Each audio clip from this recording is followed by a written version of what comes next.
ஷியாமலவாணி 90.4 சமுதாய வானொலியின் வானொலி மூலம் கணிதம் கற்போம். இந்நிகழ்ச்சிக்கு ஊக்கம் மற்றும் ஆதரவு வழங்குவோர் தேசிய அறிவியல் மற்றும் தொழில்நுட்ப தொடர்பாடல் குழுமம், புதுதில்லி.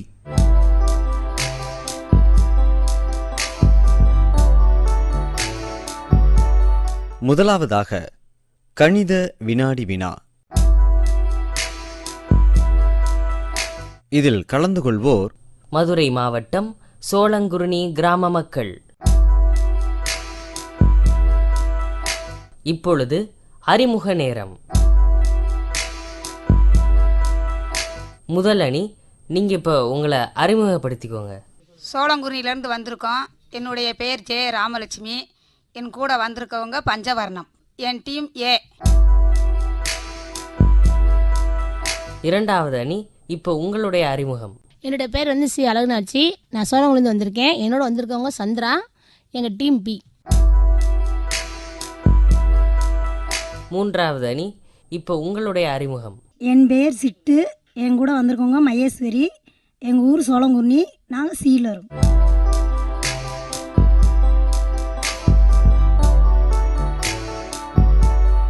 நிகழ்ச்சிக்கு சிறப்பு விருந்தினர் திருமதி வி. கல்யாணி, கணித ஆசிரியை, கிருஷ்ணமால் ராமசுப்பையர் பள்ளி, மதுரை.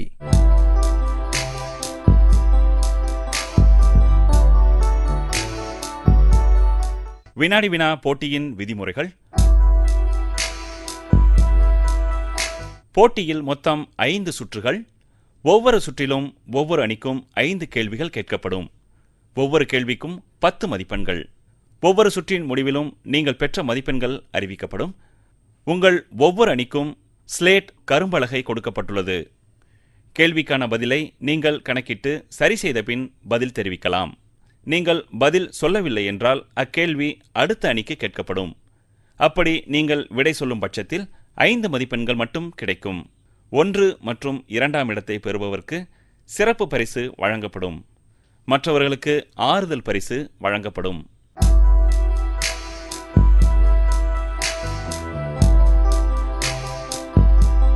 கணித வினாடி வினா நிகழ்ச்சியில் இப்பொழுது முதல் சுற்று தொடங்க இருக்கிறது.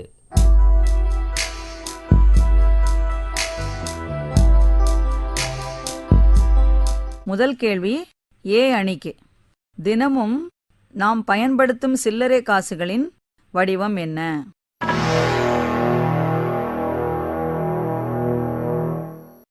வடிவம். இது மிகச்சரியான விடை. உங்களுக்கான 10 மதிப்பெண்கள்.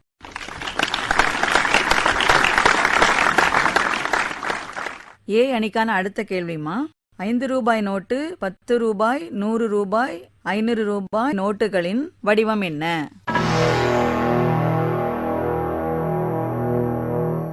சதுரம். இந்த விடை தவறு. இந்த கேள்விக்கான பதிலை அடுத்த அணி உங்களுக்கு தெரிந்தா நீங்க சொல்லலாமா? செவ்வகம். இது சரியான விடை. உங்களுக்கு 5 மதிப்பெண்கள்.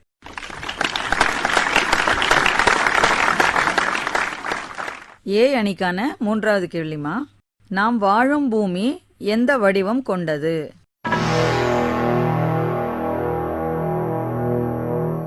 உருண்ட வடிவம். இது சரியான விடை. உங்களுக்கான 10 மதிப்பெண்கள்.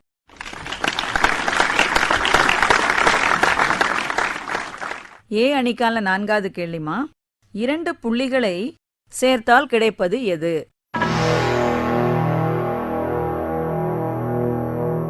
கோடு. இது மிகச்சரியான விடை. உங்களுக்கான 10 மதிப்பெண்கள்.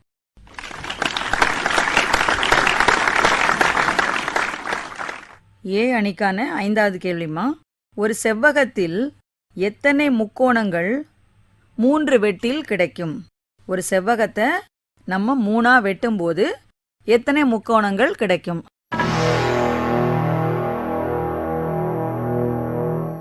நாலு முக்கோணங்கள். இந்த விடை தவறு. இந்த கேள்விக்கான பதிலை அடுத்த அணி உங்களுக்கு தெரிந்தா நீங்க சொல்லலாமா? 2 முக்கோணங்கள். உங்களுக்கு 5 மதிப்பெண்கள். ஏ அணிக்கான கேள்விகள் முடிவடைந்ததுமா? இப்ப பி அணி உங்களுக்கான கேள்விகள் தயாரா இருக்கு. பி அணிக்கான முதல் கேள்வி. ஒரு புள்ளியின் வழியே எத்தனை கோடுகள் வரையலாம்?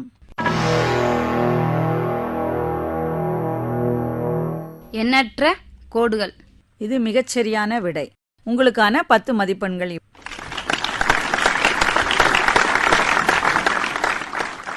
பி அணிக்கான இரண்டாவது கேள்வி. நாம் சாப்பிடும் சோமாசு எந்த வடிவத்தில் உள்ளது?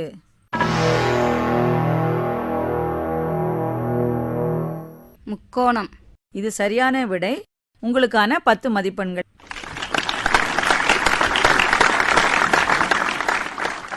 பி அணிக்கான மூன்றாவது கேள்வி. ஒரு வீட்டில் 10க்கு 10 என்ற அறையும் 15க்கு 10 என்ற அறையும் உள்ளது. இதில் எது சரிசமமான அறை?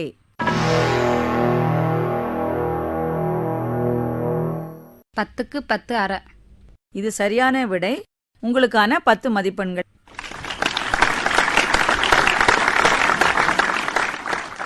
பி அணிக்கான நான்காவது கேள்வி.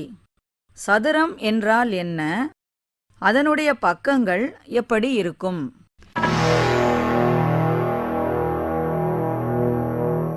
நாலு பக்கமும் ஒரே மாதிரி சமமா இருக்கும்.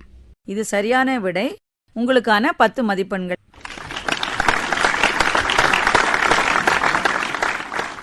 பி அணிக்கான ஐந்தாவது கேள்வி. செவ்வகம் என்பதின் பக்கங்கள் எப்படி இருக்கும்? அகல 2 பக்கமும் சமமா இருக்கும், நீள 2 பக்கமும் சமமா இருக்கும். அதுதான் செவ்வகம். இது சரியான விடை. உங்களுக்கான 10 மதிப்பெண்கள்.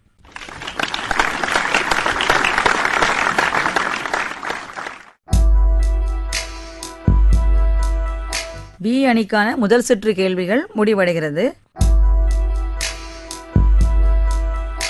இப்போது சி அணிக்கான முதல் கேள்வி. முக்கோணத்திற்கு எத்தனை பக்கங்கள்?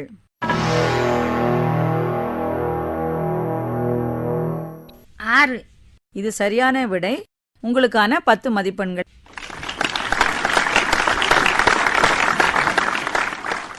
சி அணிக்கான இரண்டாவது கேள்வி மாதிரி.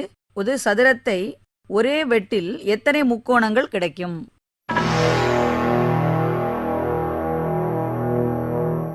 3 முக்கோணங்கள். இந்த விடை தவறு. இந்த கேள்விக்கான பதிலை அடுத்த அணி உங்களுக்கு தெரிந்தா நீங்க சொல்லலாமா? 2 முக்கோணங்கள். இது சரியான விடை. உங்களுக்கு 5 மதிப்பெண்கள்.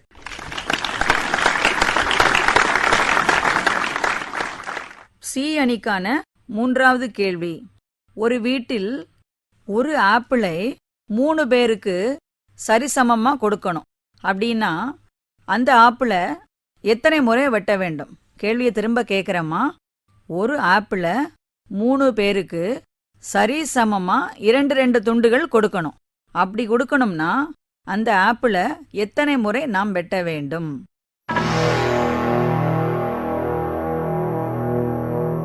3 தடவை. இது சரியான விடை. உங்களுக்கான 10 மதிப்பெண்கள்.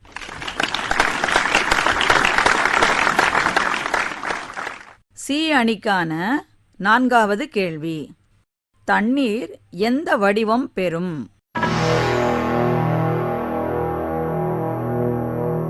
வெள்ளை. இந்த விடை தவறு. இந்த கேள்விக்கான பதிலை அடுத்த அணி உங்களுக்கு தெரிந்தா நீங்க சொல்லலாமா? எந்த பாத்திரத்தில் வச்சிருக்கமோ அந்த பாத்திரத்திலோட வடிவம். இது சரியான விடை. உங்களுக்கு 5 மதிப்பெண்கள்.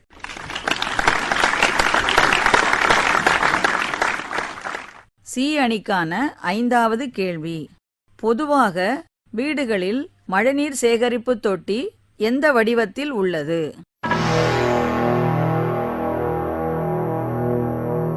வட்ட வடிவம். இது சரியான விடை. உங்களுக்கான 10 மதிப்பெண்கள்.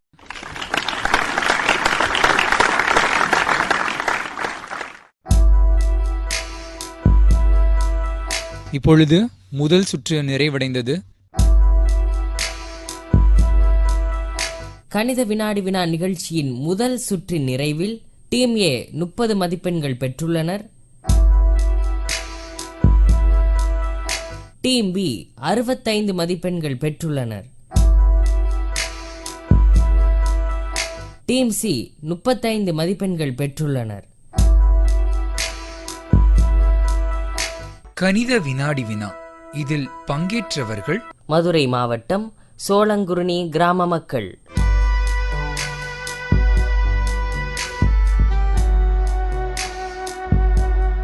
கணித வினாடி வினா நிகழ்ச்சியின் அடுத்த சுற்றுகளை இனிவரும் பகுதிகளில் கேட்கலாம். வானொலி மூலம் கணிதம் கற்போம் நிகழ்ச்சியில் இனி கலந்துரையாடல் கேட்கலாம்.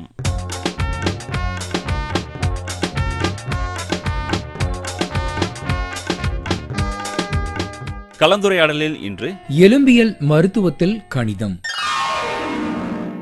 கலந்துரையாடுபவர் டாக்டர் கார்த்திக் ராஜா, உதவி பேராசிரியர், அரசு மருத்துவக் கல்லூரி, மதுரை. இதில் பங்கேற்பவர்கள் மதுரை மாவட்டம் கொம்பாடி கிராம மக்கள்.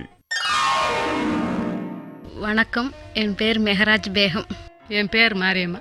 என் பேர் தவுடம்மாள். இங்கே எலும்பியல் மருத்துவத்தில் கணிதம் பற்றி டாக்டர் பேசுகிறத கேட்க வந்திருக்கோம். என் பேர் டாக்டர் கார்த்திக் ராஜா. நான் மதுரை ராஜாஜி அரசு மருத்துவமனையில் எலும்பு முறிவு துறையில் உதவி பேராசிரியராக பணிபுரிகிறேன். இப்போ மருத்துவத்தில் கணிதம்ன்ற தலைப்பில் நிறையா பார்த்துருப்பீங்க. இப்போ எலும்பு முறிவு மருத்துவம்ன்றது ரொம்ப ஒரு விரிவடைந்து கொண்டு இருக்கக்கூடிய ஒரு துறை. அதில் கணிதத்தோட பங்கு என்ன அப்படின்னு நம்ம பார்க்கலாம். சார், முதுகெலும்பு பெண்களுக்கு சீக்கிரமாக தேஞ்சு போயிருன்னு சொல்கிறாங்க. இது எத்தனை வயதுக்கு மேலே இது பலவீனமாயிருது? இது என்ன கணக்கு சார்? பெண்களுக்கு முதுகெலும்பு ஒரு 40 வயசுன்னு ஒரு கணக்கு வச்சுருக்கோம். இந்த 40 வயசுக்கு மேலே எலும்பு தேய்மானம் ஆகிறதுக்கான வாய்ப்புகள் அதிகமாக இருக்குது. இது ஏன் அப்படின்னு பார்த்தோன்னா, அவங்களுக்கு மாதவிடாய் அந்த 40 வயசுக்கிட்ட தான் நின்று போகும். அப்போ நிற்கும்போது அவங்க உடம்புக்குள்ளே ஈஸ்ட்ரஜன்ற ஹார்மோன் சுரக்கிறதுக்கு கொஞ்சம் குறைஞ்சிரும். நார்மலாக அது சின்ன வயசில் இருந்த ஹார்மோனோட அளவு குறைஞ்சிரும். அப்போ அந்த ஹார்மோன் எலும்போட நார்மல் உறுதியான தன்மையை பாதுகாக்கிறதுல ரொம்ப ஒரு முக்கியமான பொறுப்பு வகிக்குது. அந்த ஹார்மோனோட அளவு குறையும் போது அந்த எலும்போட உறுதித்தன்மை கொஞ்சம் குறைஞ்சி போயிடுது. கால்சியம் சத்து அது ரீட்டைன் பண்ணுறதோட அளவு குறைஞ்சி போயிடும். அப்போ அந்த எலும்பு பூஞ்சையான எலும்பாக மாறதுக்கு வாய்ப்பு அதிகம். ஆஸ்டியோபோரோசிஸ் அப்படின்னு சொல்லுவோம். இதில் அந்த எலும்பில் கால்சியம் ரீட்டைன் ஆகிற தன்மை கொஞ்சம் குறைஞ்சி போயிடும். அப்போ என்ன ஆகும் அப்படின்னா, எலும்பு முறிவு வர்றதுக்கு கொஞ்சம் வாய்ப்பு அதிகம். சாதாரண தடிக்கு கீழே விழுந்தால் கூட எலும்பு முறிவு வந்துடலாம்.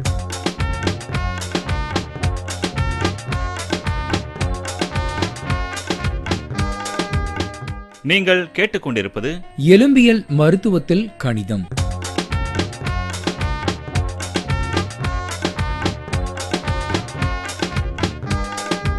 இது பெண்களுக்கு இந்த 40 வயசுன்னு சொல்கிற கணக்கு 40 வயசுலேருந்து ஆரம்பித்து அவங்க 60-70 வயசு வரைக்குமே அவங்களுக்கு எலும்புல அந்த ஆஸ்டியோபோரோசிஸ்ன்ற வியாதி வர்றதுக்கான வாய்ப்பு அதிகம்.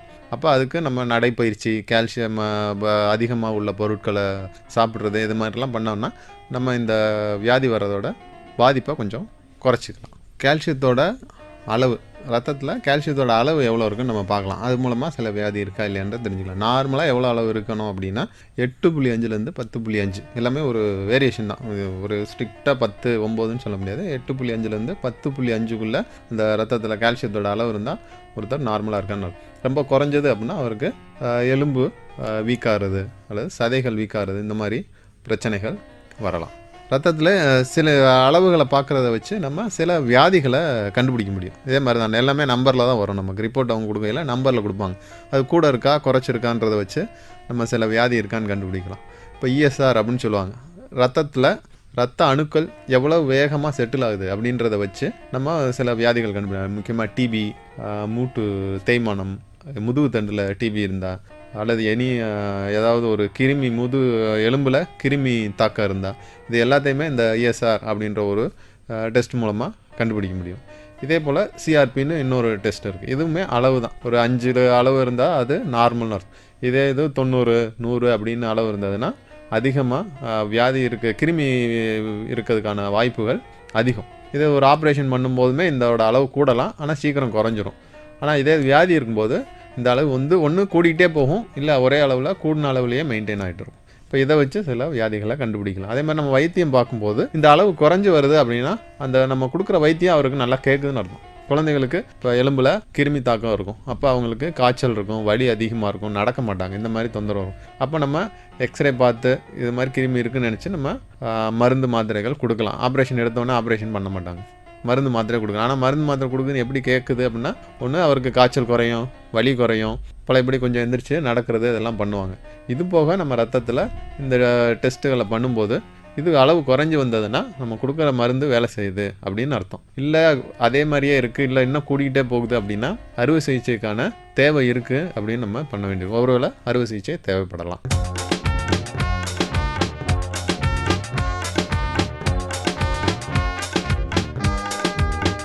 கலந்துரையாடலில் இதுவரை நீங்கள் கேட்டது எலும்பியல் மருத்துவத்தில் கணிதம். கலந்துரையாடியவர் டாக்டர் கார்த்திக் ராஜா, உதவி பேராசிரியர், அரசு மருத்துவக் கல்லூரி, மதுரை. இதில் பங்கேற்றவர்கள் மதுரை மாவட்டம் கொம்பாடி கிராம மக்கள்.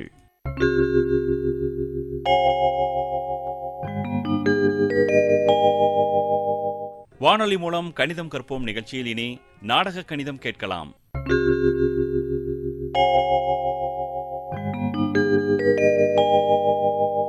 நாடகத்தின் பெயர் நாளிகை குப்பம் பற்றிய கணக்கு.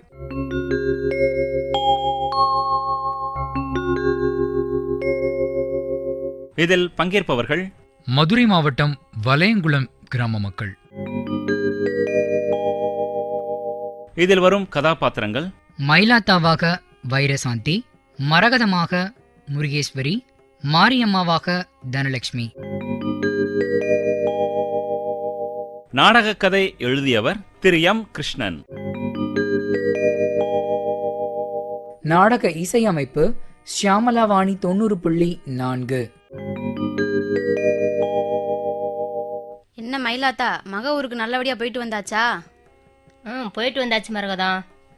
எப்படியோ மயிலாத்தா, ரயில் வண்டியில போயிட்டு வந்தாச்சு. நானும் இன்ன வரைக்கும் மாட்டு வண்டியில தான் போயிட்டு வந்துகிட்டு இருக்கேன். அதை விடு மரகதம், நம்ம ஊரு கடியாரத்துல எந்த நம்பர் பெருசா இருக்கு? என்ன மயிலாத்தா, ஏன் இப்படி ஒரு சந்தேகம்? சும்மா சொல்லு மரகதம். 12 தானே பெருசா இருக்கு, இதுல என்ன உனக்கு சந்தேகம்? இல்ல மரகதம், நான் ரயில்வே ஸ்டேஷனுக்கு போயிருந்தேல. ஆமா மயிலாத்தா, அதுக்கு என்ன? அங்க டைம் பாக்குறதுக்கு போனேன்ல. சென்னையில இருந்து தூத்துக்குடி போற ட்ரெயின் கிளம்புற நேரம் 16:30, போய் சேர்ற நேரம் 19:50 போட்டுருந்துச்சு. எனக்கு ஒண்ணுமே புரியல மரகதம். அட, இதுக்கு பேர் தான் ரயில்வே நேரங்கிறது. என்னது ரயில்வே நேரமா? ஆமா, இப்ப ரயில்வே நேரத்துல 13 போட்டிருந்தா நம்ம கணக்குப்படி 1 மணின்னு அர்த்தம். சரி மரகதம், ஆனா நான் பார்த்ததுல 16:30 ரயில் புறப்படுதுன்னு 19:50 ரயில் போய் சேருதுன்னு போட்டுருந்துச்சு.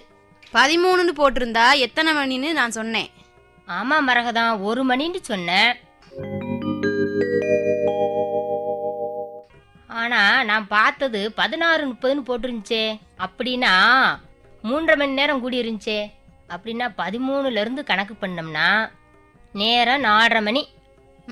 சரியா தான் சொன்ன மயிலாத்தா.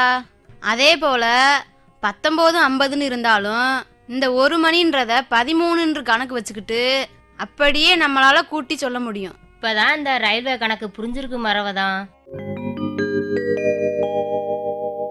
அதே மாதிரிதான் மயிலாத்தா, நாளிகைன்னு சொல்லுவாங்கல்ல, அதை பத்தி உனக்கு தெரியுமா? என்னது 4 கையா? ஐய, 4 கை இல்ல மயிலாத்தா, நான் சொன்னது நாளிகை. என்ன மரகதம் ஏதோ சொல்ற, எனக்கு ஒன்றும் புரியல. இத பத்தி நீ ஏன் விளக்கமா சொல்லு. ஒரு நாளிகை அப்படின்னா 24 நிமிஷம். ஓ, நாளிகைன்னா அப்படித்தான் அர்த்தமா? ஆமா மயிலாத்தா, நாளிகைனா அதுதான் அர்த்தம். சரி, இத வச்சு நான் ஒரு கேள்வி கேட்கவா? கேளு, நான் தெரிஞ்சா சொல்றேன். ஒரு நிமிஷத்துக்கு எத்தனை வினாடி? ஒரு நிமிஷத்திற்கு 60 வினாடி மரகதம். சரி, ஒரு மணிக்கு எத்தனை நிமிஷம்னு சொல்லு மயிலாத்தா. 1 மணிக்கு 60 நிமிஷம் மரகதம். சரியா சொன்னே மயிலாத்தா. இப்ப ஒரு நாளிகைக்கு எத்தனை நிமிஷம்னு நான் சொன்னேன்? 24 நிமிஷம்னு சொன்ன மரகதம். ஒரு மணிக்கு 60 நிமிஷம்னா எத்தனை நாளிகை வந்தா 60 நிமிஷம் வரும்? ஒரு நாளிகைக்கு 24 நிமிஷம்னா 2 நாளிகைக்கு 48 நிமிஷம். அப்படின்னா 60 நிமிஷத்திற்கு இன்னும் 12 நிமிஷம் இருக்கே. ஆமா மயிலாத்தா, 12 நிமிஷம் வேணும்னா ஒரு நாளிகையே பாதியா பிரிச்சா வந்துரும்ல. ஒரு நாளிகைக்கு 24 நிமிஷம்னா அரை நாளிகைக்கு 12 நிமிஷம் வருது. அதாவது 1 மணி நேரத்துக்கு 2.5 நாளிகை வருது மரகதம். மயிலாத்தா உண்மையிலே அசத்திப்பட்ட போ. மயிலாத்தா மரகதம் 2 பேரும் ரொம்ப தீவிரமா பேசிக்கிட்டு இருக்கீங்களே, என்ன விஷயம்? அது ஒண்ணும் இல்ல மாரியம்மா, சும்மாதான். சரி, நீ எங்க போயிட்டு வர மாரியம்மா? நானா நாத்து புடுங்க போயிட்டு வரேன் மரகதம். என்ன மாரியம்மா, எத்தனை ரூபாய்க்கு நாத்து பிடிக்கிட்டு வந்த? அதுவா 5 குப்பை நாத்து பிடிட்டு வந்தேன் மயிலாத்தா. 5 குப்பம்மா? அப்படின்னா என்ன மாரியம்மா? ஆமா, முன்ன பின்ன வேலைக்கு வந்திருந்தா தானே தெரியும். நீ தான் வேலைக்கே வர்றதில்லையே. அதான் மாரியம்மா உங்ககிட்ட கேக்குறேன். மயிலாத்தா, ஒரு குப்பை நாத்துனா மொத்தம் 100 முடி நாத்து பிடுங்கணும். அப்படின்னா நான் மொத்தம் எத்தனை முடி நாத்து பிடுங்கிருப்பேன்? அப்படின்னா கூட்டுனா 500 முடி நாத்து பிடுங்கினியா? மயிலாத்தா, நீ சரியாவே சொல்லிட்ட. இப்ப ஒரு குப்பத்துக்கு 50 ரூபான்னா எத்தனை ரூபாய்க்கு நான் சம்பாரிச்சிருப்பேன்னு சொல்லு. ஒரு குப்பம் 50 ரூபான்னா மொத்தம் 5 குப்பம் பிடிங்கிருக்க. அப்படின்னா 4 குப்பத்திற்கு 50 ரூபா மணிக்க 200 ரூபாய் வருது. இன்னொரு குப்பத்திற்கு 50 ரூபான்னா மொத்தம் 250 ரூபாய் வருது. ஆமா மயிலாத்தா, நான் 250 ரூபாய்க்கு தான் நாத்து பிடுங்கினேன். எப்படியோ மாரியம்மா, நம்ம மயிலாத்தா நல்லாவே கணக்கு பத்தி தெரிஞ்சுக்கிட்டா. ஆமா மரகதம், நீ சொல்றது ரொம்ப உண்மைதான். நாடக கணிதத்தில் இதுவரை நீங்கள் கேட்ட நாடகம் நாளிகை குப்பம் பற்றிய கணக்கு. இதில் பங்கேற்றவர்கள் மதுரை மாவட்டம் வலையங்குளம் கிராம மக்கள். இதில் வந்த கதாபாத்திரங்கள்: மயிலாத்தாவாக வைரசாந்தி, மரகதமாக முருகேஸ்வரி, மாரியம்மாவாக தனலட்சுமி. நாடக கதை எழுதியவர் திரு எம். கிருஷ்ணன். நாடக இசையமைப்பு ஷியாமலாவாணி 90.4. வானொலி மூலம் கணிதம் கற்போம் நிகழ்ச்சியிலே கற்றலும் கற்பித்தலும் கேட்கலாம்.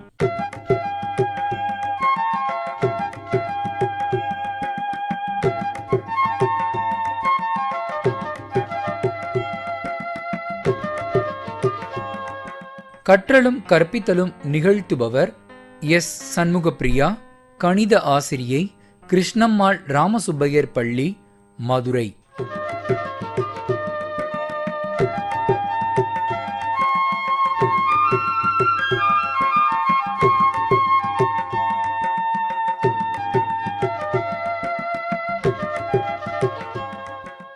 இதில் பங்கேற்பவர்கள் மதுரை மாவட்டம் எளியார்பத்தி கிராம மக்கள்.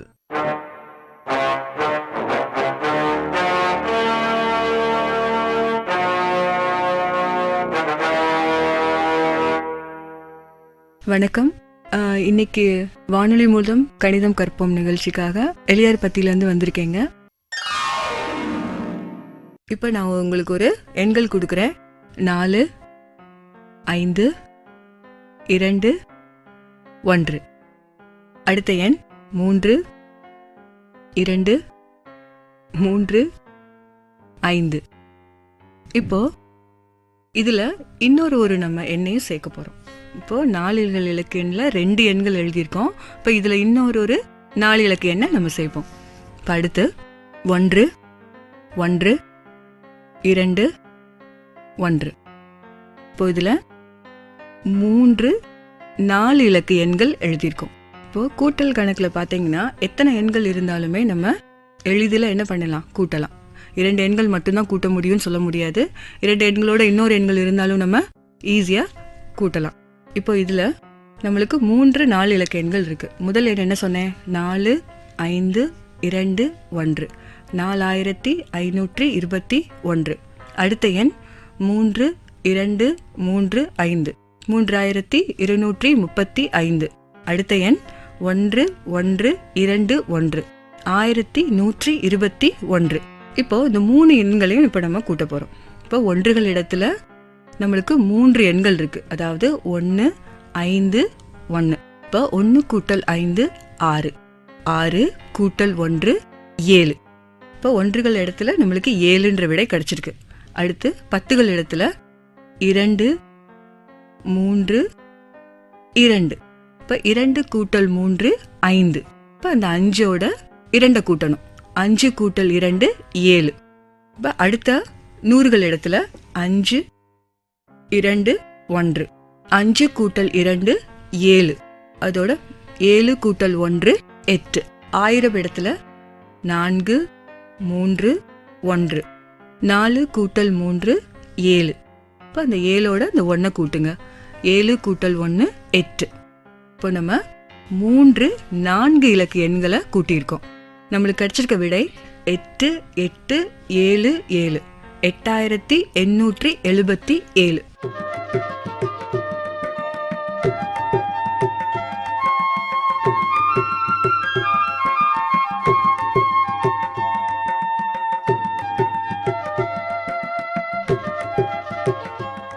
ஷியாமளவாணி 90.4 சமுதாய வானொலியில் நீங்கள் கேட்டுக்கொண்டிருப்பது கற்றலும் கற்பித்தலும்.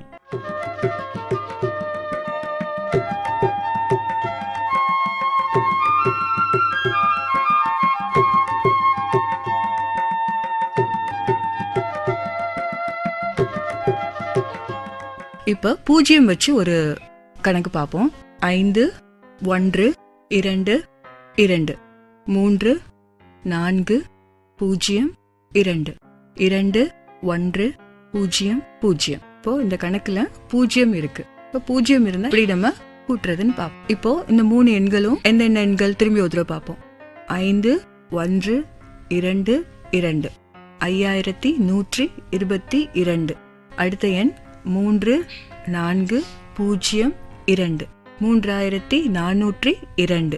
அடுத்த எண் 2 1 0 0 2100. இப்போ இந்த 3 4 இலக்கு எண்களையும் இப்போ கூட்ட போறோம். இப்போ ஒன்றுகள் இடத்துல நம்மளுக்கு 2 2 0 இருக்கு.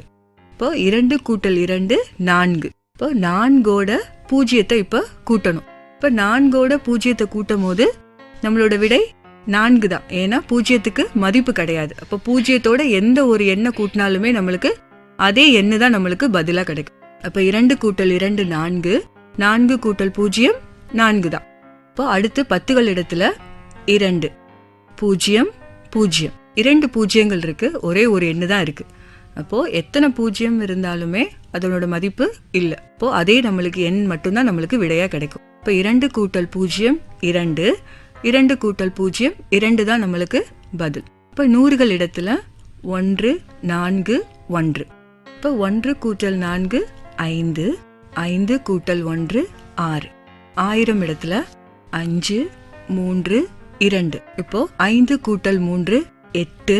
8 கூட்டல் 2 10. இப்போ நம்மளுக்கு 1 0 6 2 4. இப்போ நம்மளுக்கு இதுதான் பதில். இந்த எண்ணை எப்படி சொல்லணும்? 10624.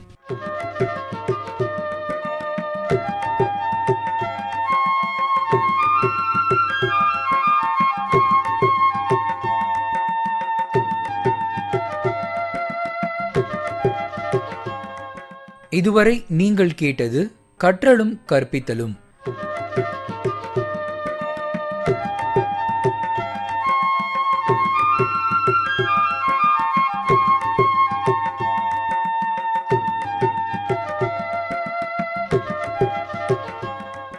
கற்றலும் கற்பித்தலும் நிகழ்த்தியவர் எஸ். சண்முகப்பிரியா, கணித ஆசிரியை, கிருஷ்ணம்மாள் ராமசுப்பையர் பள்ளி, மதுரை.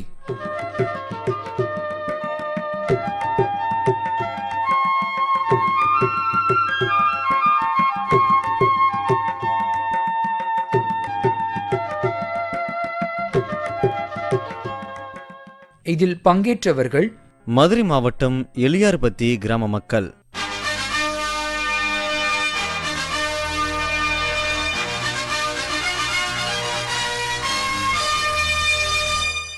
ஷியாமலவாணி 90.4 சமுதாய வானொலியின் வானொலி மூலம் கணிதம் கற்போம் இந்நிகழ்ச்சிக்கு ஊக்கம் மற்றும் ஆதரவு வழங்கியோர் தேசிய அறிவியல் மற்றும் தொழில்நுட்ப தொடர்பாடல் குழுமம், புதுதில்லி.